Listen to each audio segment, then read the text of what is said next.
Nice. Hi, everybody. Welcome to this reading session. I'm just going to turn it over to Elle and M to do their readings. And everybody is here. You can introduce yourself in the chat, and please enter some questions if you have them for them. Okay.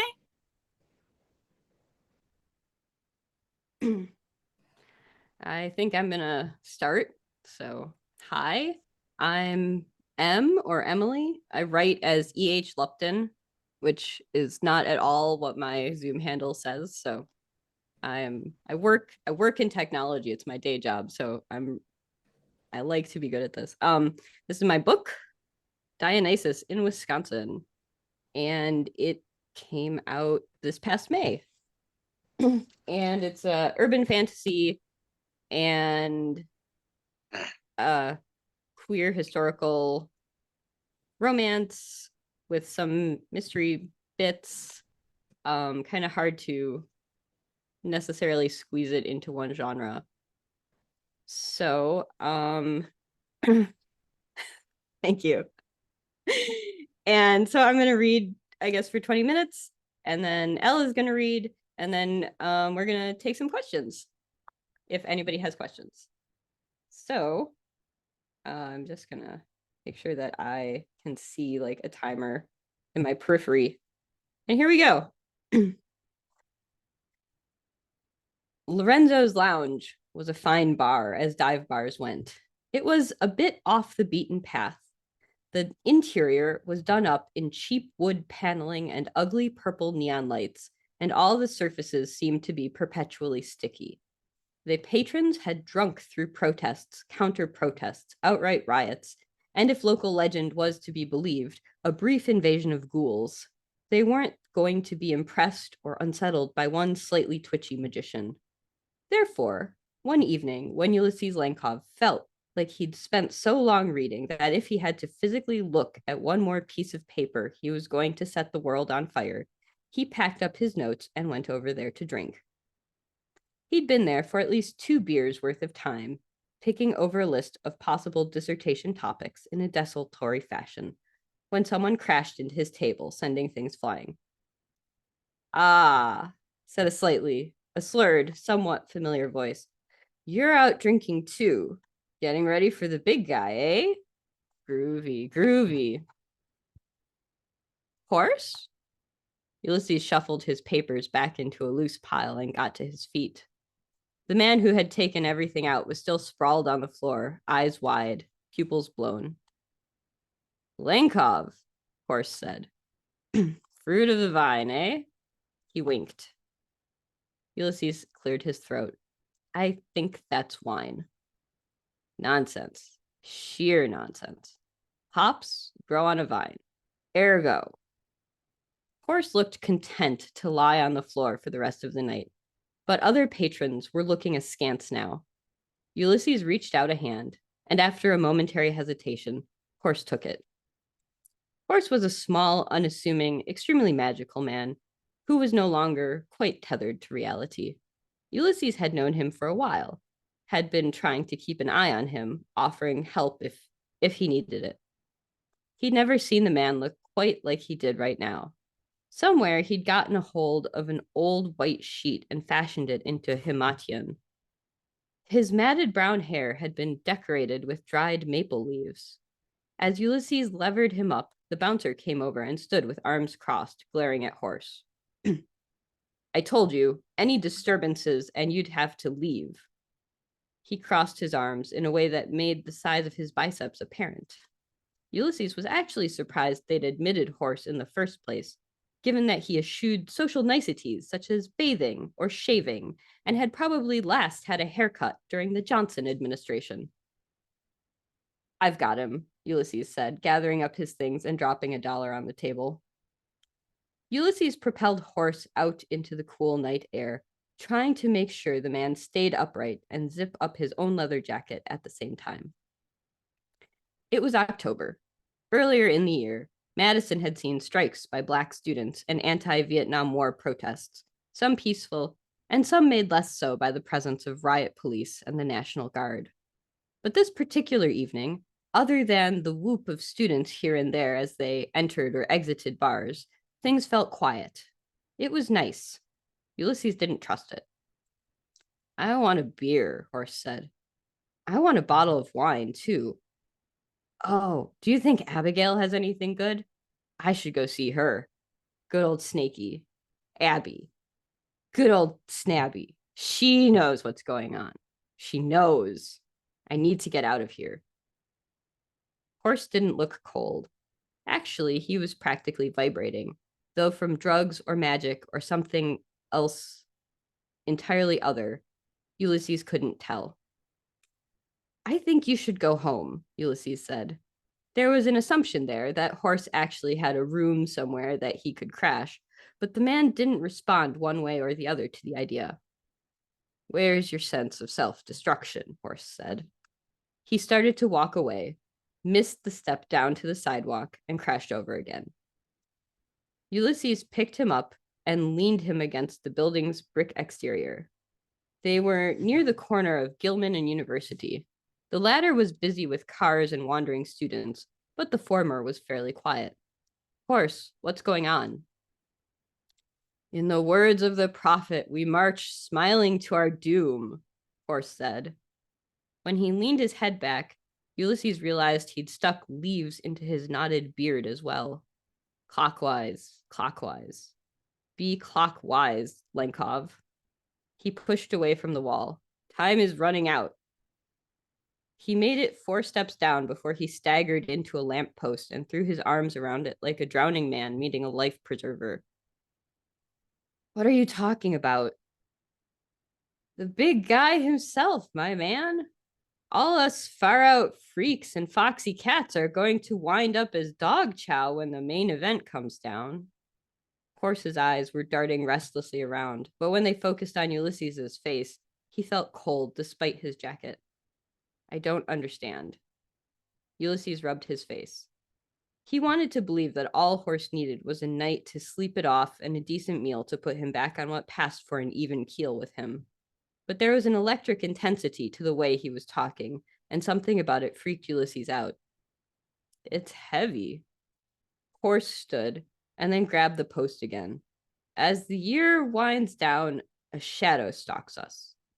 Be warned, he is coming. Who is he? Secret of the trade. Horse motioned to Ulysses to lean closer. When he did, Horse's sour breath gusted unpleasantly over his face as he whispered, Dionysus. A few days later, Ulysses was in the back room of his older sister Celeste's shop on East Dayton Street, watching her finish drawing a sigil in a tray of sand and place a small token in its center. The token was flat, like a poker chip, and after a moment's thought, she put a gold coin and a sugar cube on top of it. Is that all? He thought the spell would need more power. Shh. She picked up her pendulum, a piece of quartz crystal at the end of a long silver chain, closing her eyes and letting it swing over the 3 photos. A moment later, the stone froze, pointing at one of the pictures. Ulysses had seen the trick before, but it never really got old. Here, that's your man, she said, tapping the image unnecessarily. She set down the pendulum. The coin and sugar cube were already gone. She removed the token and erased the sigil with a tiny rake. It was all very tidy. Thanks, he murmured, picking the photo up. 3 people named Dionysus in Madison. You could just have gone and talked to them all, she muttered. But he knew she was pleased he'd come to her instead. I got you the photos, didn't I? She snorted. There was a hot plate at the back of the shop, and she turned away to place the kettle on it. Cup of tea before you go? This was probably not a part of the ritual. He assented anyway, just in case. Have you asked Babushka about this guy? Celeste asked over her shoulder. Or Aunt Cass? Ask them what, exactly? I didn't have any information until today. You had a name. They could work with that, same as I can. He shrugged. Maybe I'll ask them now. Celeste rolled her eyes, but offered no other comment. Ulysses let his attention drift back to the photograph. The man in it didn't look like much of a threat. If Ulysses had to describe him, he'd have said 5'10" tall and highly starched. A square in a three-piece tweed suit, dark tie, thick glasses, heavy dark eyebrows. He looked like the platonic form of a professor. Instead, he was some flavor of librarian. Ulysses had managed to snap the photo outside of Memorial Library. In the picture, the man was carrying a stack of books and papers, a pencil tucked behind one ear. Not apparent in the black and white image, but clear enough in Ulysses's memory, were the man's olive skin and striking light green eyes. Celeste went to the door to ask her husband Obi if he'd like a cup of tea. He heard the warm Haitian accent in his sister's laugh and tuned out their banter. Since their run-in at the bar, he'd seen Horse once, sidling down an alley off State Street. He hadn't wanted to chat.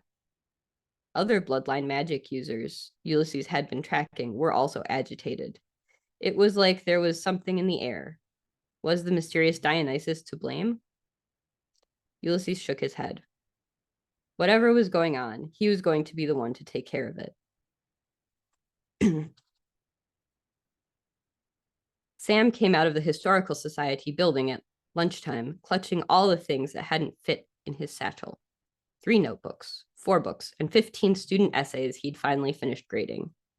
As usual, his mind was elsewhere. He had 45 minutes for lunch, and then he had to be at the education building to teach, with office hours following from 3 to 5, and then just enough time to bike home and change before his call time for the play at 6:30. Out of the corner of his eye, he saw a bicyclist coming at him across the mall and pulled back.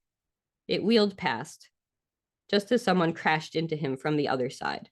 It wasn't a glancing blow either. Everything went flying. Oh no, he managed, and bent to try to retrieve his papers before they could get stepped on. I'm so sorry, said another voice, and suddenly someone was collecting his things. I didn't see you there. It's fine, he said. Then the man straightened up. Sam's first thought was that he looked like James Dean. Heavy eyebrows, full lips, straight nose, electric blue eyes. And the man obviously knew what he looked like. Why else would he have bought that leather jacket and the jeans? True, he'd chosen a black shirt with a Warhol drawing of a banana rather than a white t-shirt, but the outfit was still a hair away from being utterly ridiculous. Except that it looked so good on him. Here you are, the man said. And then, I'm afraid everything has gotten a bit jumbled. It's, Sam had thought he'd clipped or stapled all the loose pages, but a few did appear to have come apart. He groaned internally. It's no problem. I feel bad. The stranger grinned cheekily, exposing sharp, straight white teeth. Can I buy you lunch? Sorry? Sam was pretty sure that James Dean lookalikes didn't spend their time buying lunch for archivists who resembled awkward scarecrows. I don't know you, do I? I'm sure I'd remember having met you. He felt himself flush. Ulysses Lenkov, the man said, extending his hand. Sam had to juggle all the books around to extend his own. Sam Sterling. Of course. The man cocked his head to the side and then said, Food? Come on, my treat. Yes, Sam said, still trying to compose himself. I was just going to the Union. Ah, come on, Lenkov said. We can do better than that, and led him down State Street to a little Greek trattoria he'd never been to before. Dolmades, the sign read. Where are you from? Lenkov asked when they'd ordered. Madison? Sam fidgeted, stirring his water with his straw so the ice cubes clinked together. Well, Maple Bluff, but I went to East High School. Bad luck, I went to Central. Sam smiled faintly. Are you a student here? Grad school for my sins. Lenkov made an apologetic face. Department of Magic Studies. What about you? Magic studies was definitely not what he'd expected, but Sam supposed he didn't have much basis for comparison when it came to magic users. I'm an archivist, and I teach a class in archival methods to students in the librarianship program. Really? Lankov leaned back, like he wanted to see what Sam looked like from a distance. Don't mind my saying so, but you hardly look old enough. I'm turning 25 in December, Sam told him. I graduated from high school early. Lankov snorted. I'm sorry, I don't believe you. Sam dug his faculty ID out of the inside pocket of his jacket and dropped it on the table. There you go. He picked it up and examined it, raising an eyebrow. Dionysus, eh? Yeah, he looked away. I go by Sam. I would. He set the ID back on the table. What's an archivist do? It's like being a librarian, but for documents. It was a glib, deliberately simple answer, but Lankov caught his eye and nodded encouragingly. What does that mean? Ah. Most people were entirely uninterested, and Sam was reluctantly excited to be asked.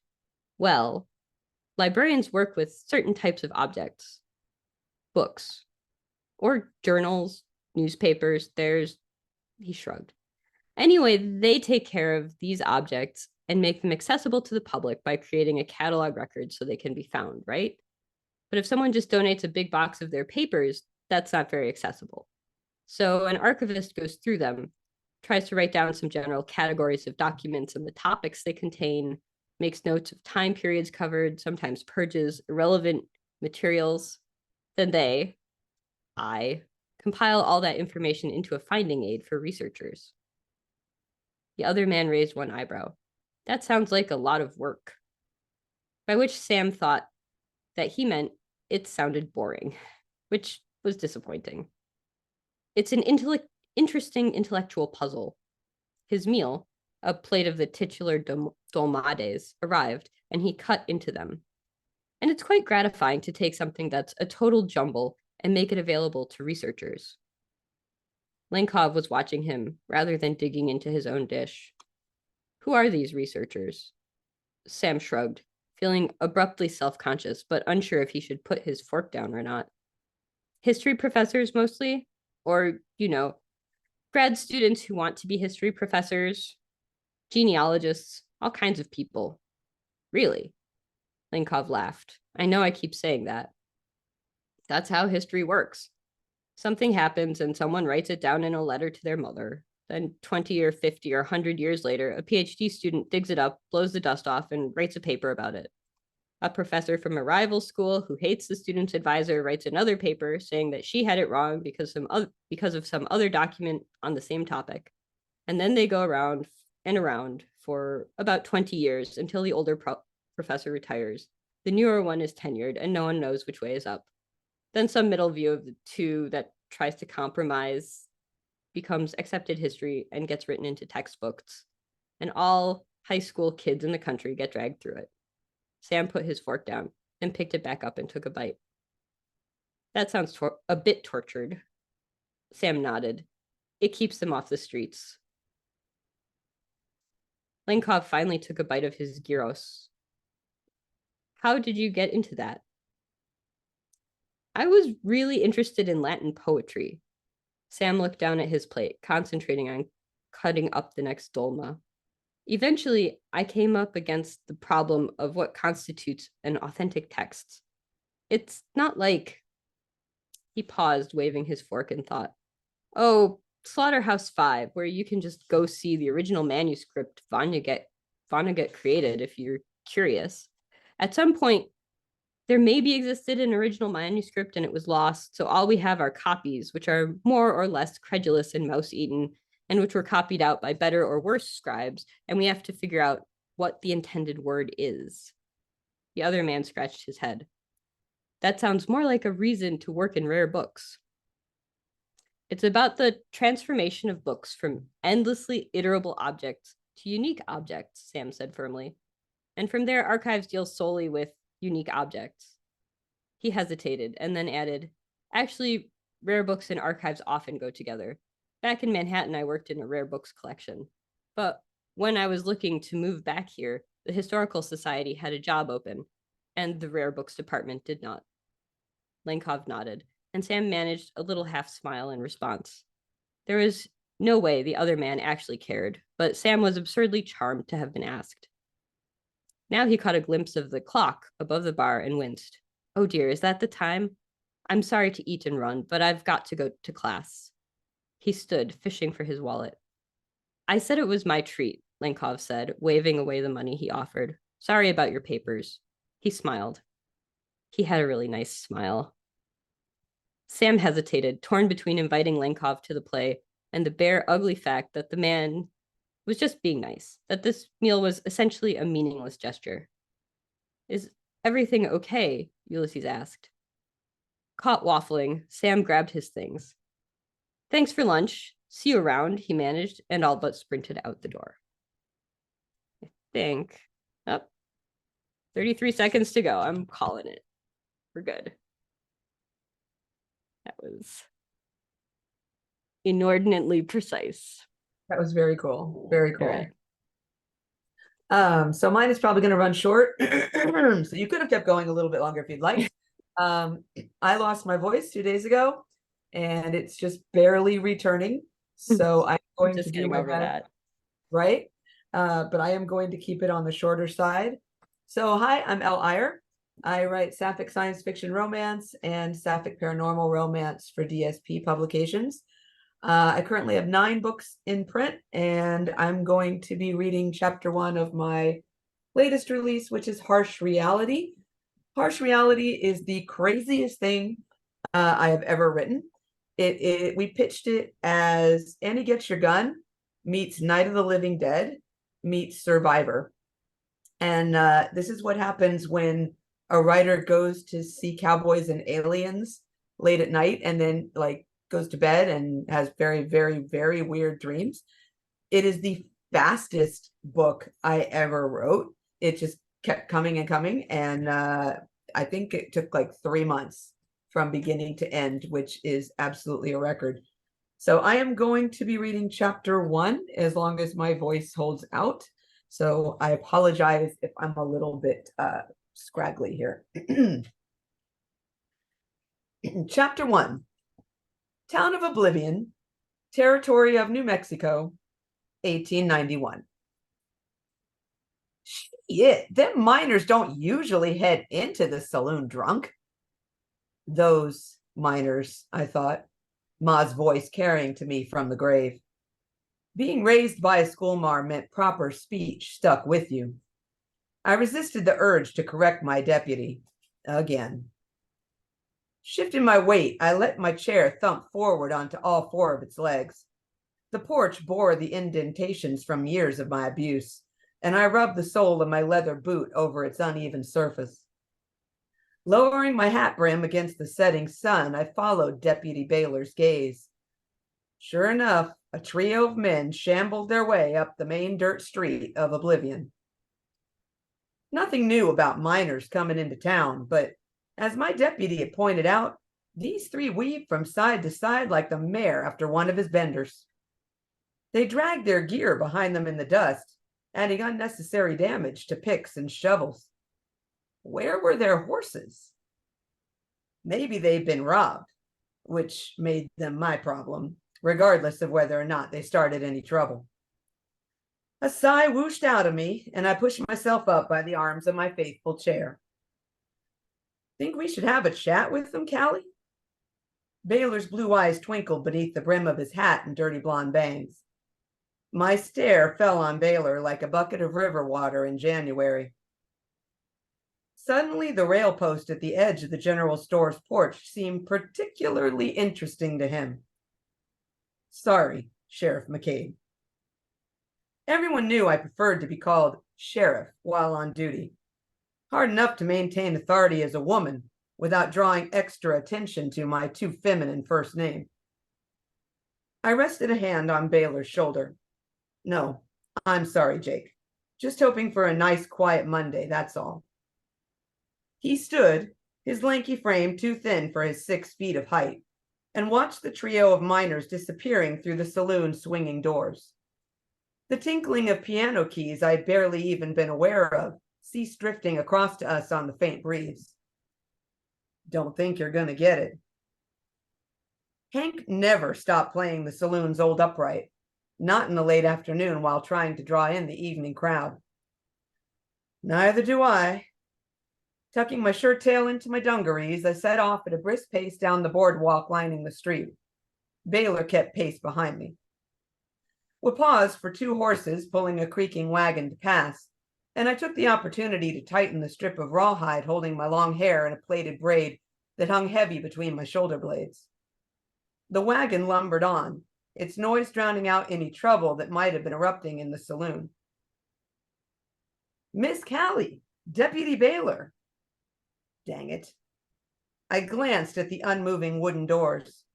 No sign of real trouble, except the silent piano. I didn't want to stop, I really didn't. But there were certain citizens one couldn't ignore without consequences.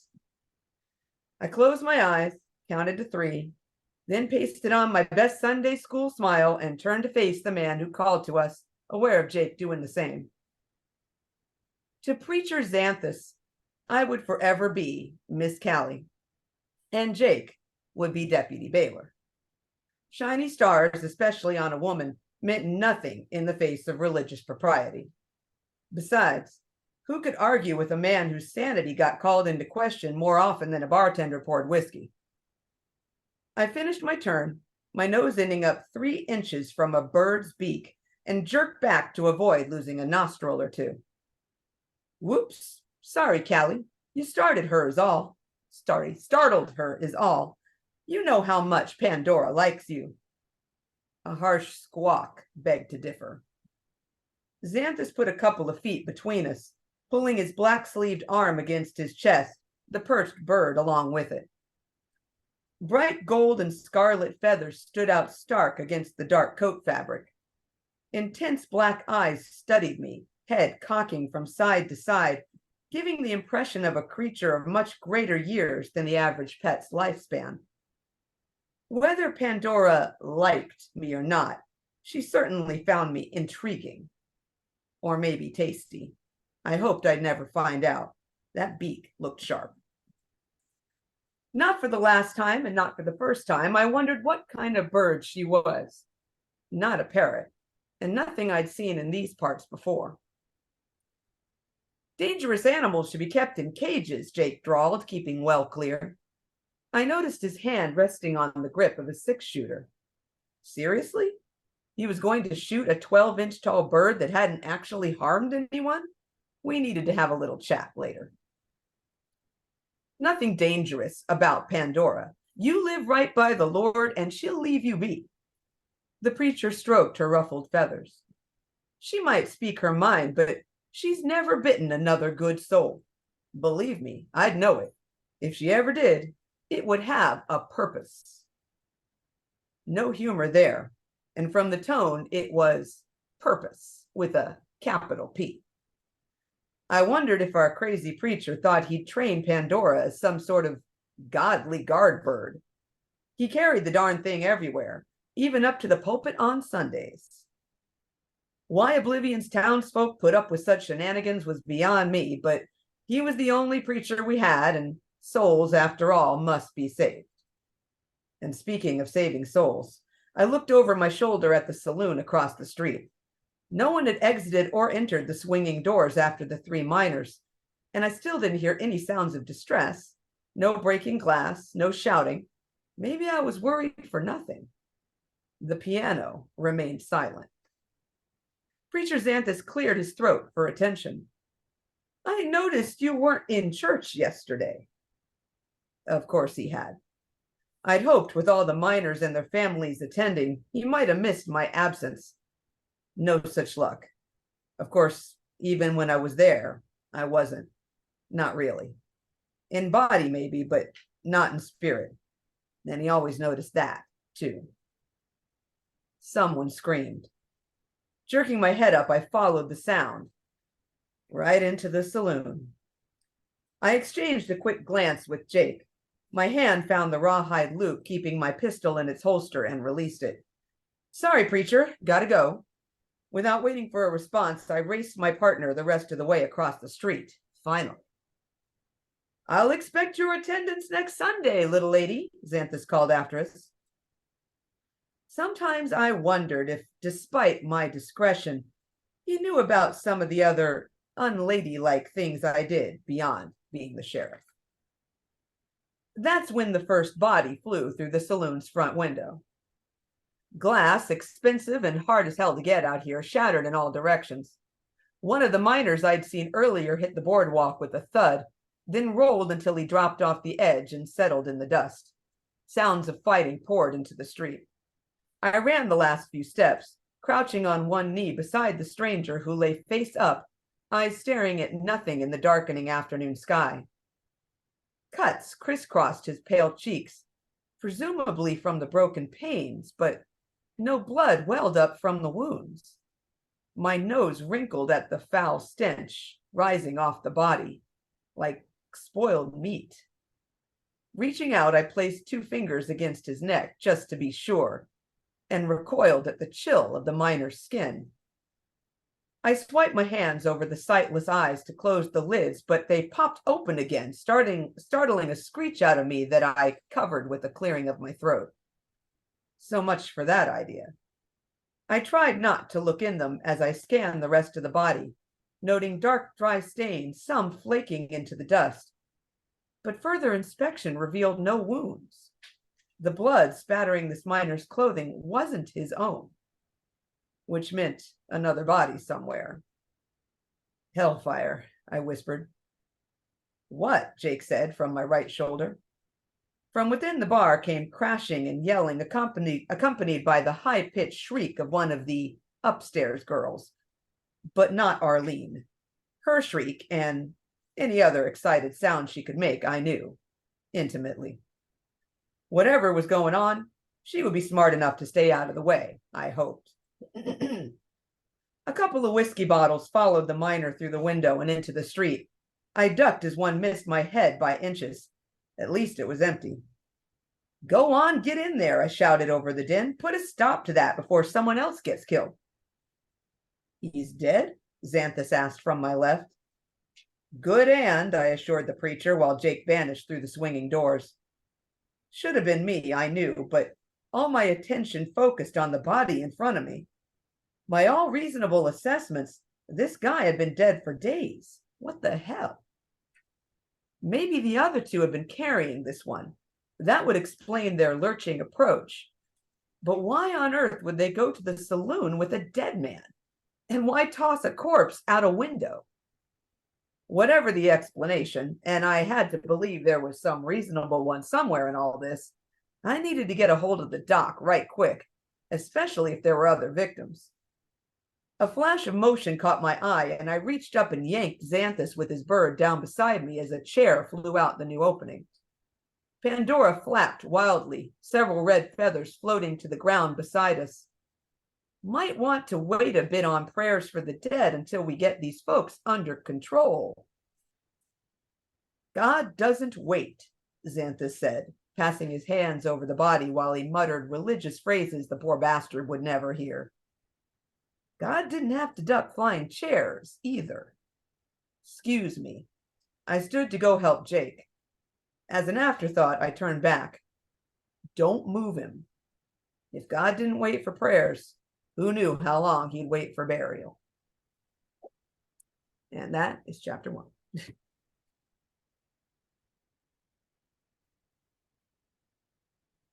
All right, so does someone come on and take questions, or do we take them? You can take them. We take them? Yeah.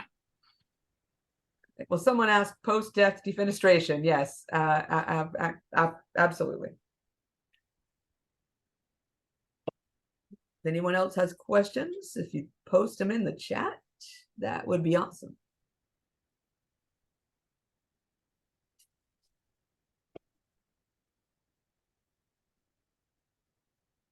How did you get your idea for the ones you read? Okay. That's a good question. I guess I'll start. So I had actually been working on a series of other novels that are like spy caper things that um happened in London in 1883, and I was like feeling a little tired of writing about the British. Obviously, I live in Wisconsin, and I started thinking, would it be cool to write something about people that I know in a place that I know, that because London 1883 feels very much like a storybook place. Like it's the world of Oscar Wilde and Sherlock Holmes. And it's like I know it very well from these sources, but I've only been to London once, and obviously it was like, 2012. So um I didn't want to write about Wisconsin in the 1880s because that felt a little bit too Wild Westy, actually. And then I thought, when was Madison like super hopping? It was like the end of the 60s when the protest movement was big here. And then, I had a friend that I was kind of sending things to, and I thought I should put some magic into it just to make it more exciting. And I think I maybe was like, and one of the characters is definitely named Ulysses, which is strange decision to make, and I don't recommend it because you wind up with a S apostrophe S like every time he does something. So uh but I was too attached to the name to change it. And then off we go. Yeah. For me, it was, yeah, I saw Cowboys and Aliens. And I'm one of those weird, my spouse calls me a woo-woo writer because I will fill my head with books and film and television that is related in genre to what I write. And then I will go to bed and I will dream a story from beginning to end. And then it's up to me to try to actually make it get out of my head and put it into words. And I woke up the next morning and I had this entire thing, almost in its entirety. And I mean, at least all the major moments. I had the characters and I had the major plot points.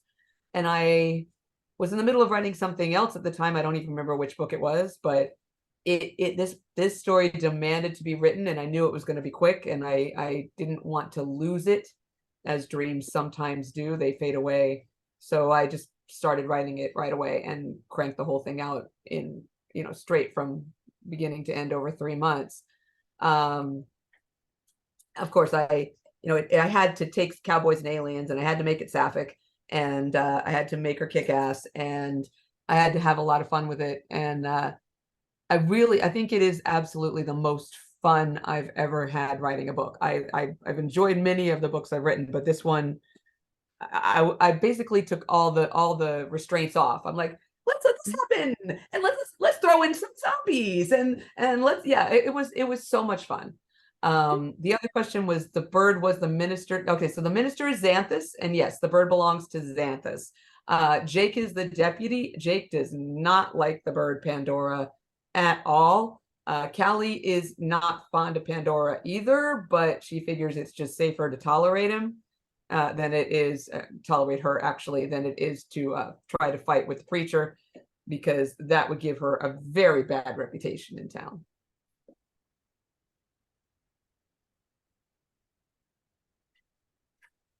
Other questions? We've got about what, 8 minutes? Pantser or plotter? I was about to ask that, actually. Do you plan your stuff? Do you, like, it sounded like you knew where this one was going. I did, but I didn't plan any of it. It just came. I am a hardcore pantser. Mhm. More, I mean, people will describe me as a plantser because I'll know my characters, I'll know the beginning, I will know the turning point, and I will know the end. And I kind of go 3 steps forward, 2 steps back when I write. So I write 3 chapters, go back, edit a couple, go forward and write 3 more. I've only ever plotted 1 book in my life, and it worked, it sold. It just, Yeah. I was not entertained. By the time I plotted it, I was so bored that I'm like, I've already written this book. I don't want to write this book again because I've plotted it out and I know exactly what's going to happen. And that wasn't as much fun. How about you? Yeah, that was exactly my problem. I went for years and years with people telling me, "Oh, you have to write an outline. You have to, write an outline, figure out how long each scene is."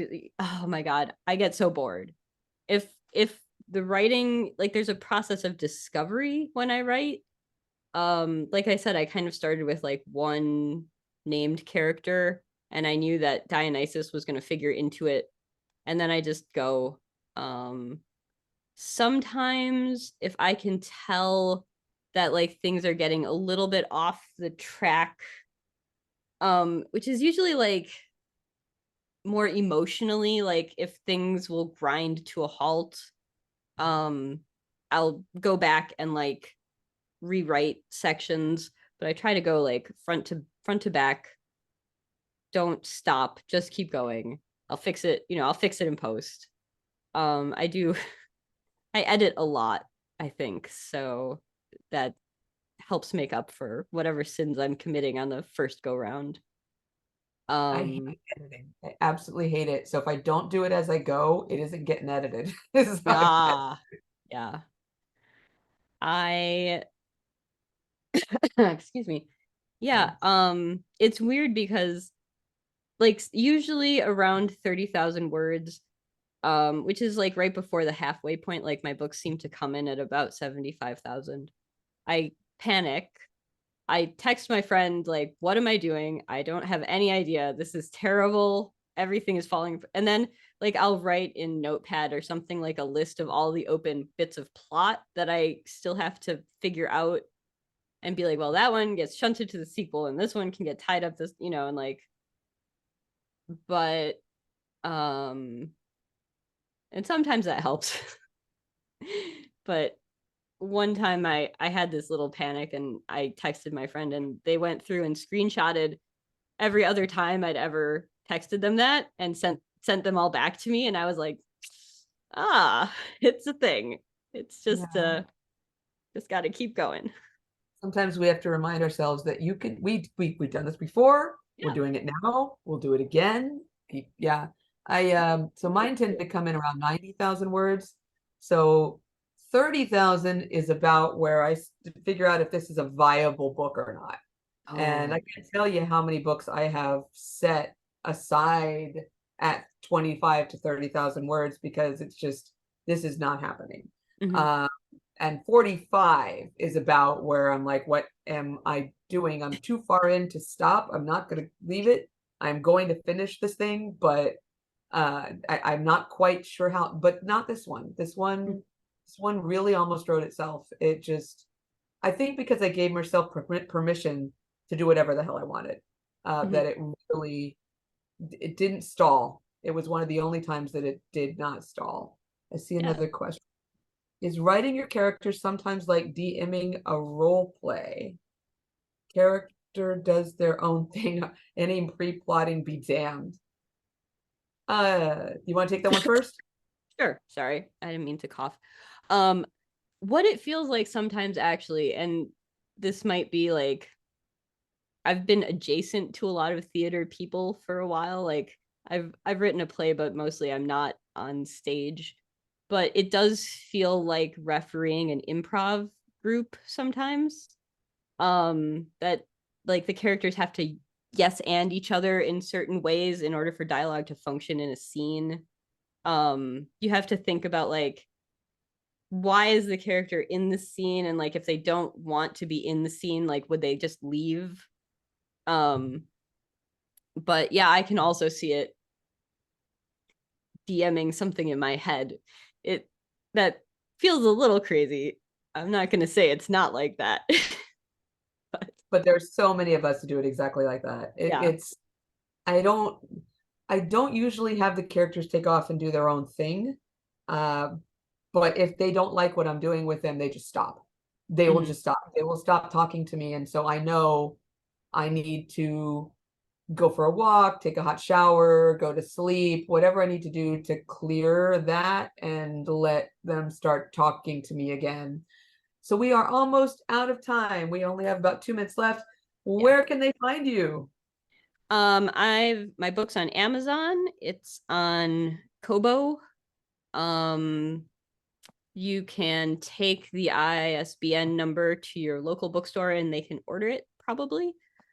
All sorts of great places. I'll stick also a link in the Discord for readings just so everybody can find it. And my blog is ehlupton.com and there's links there too. I am on X, Twitter, whatever you want to call it. I am on Blue Sky. I am on Facebook. I am sort of on Instagram, but not really. And you can find me anywhere online books are sold. And that's it. And I think we are out of time. So Cool. Thank Thank you all for coming. yes. Bye.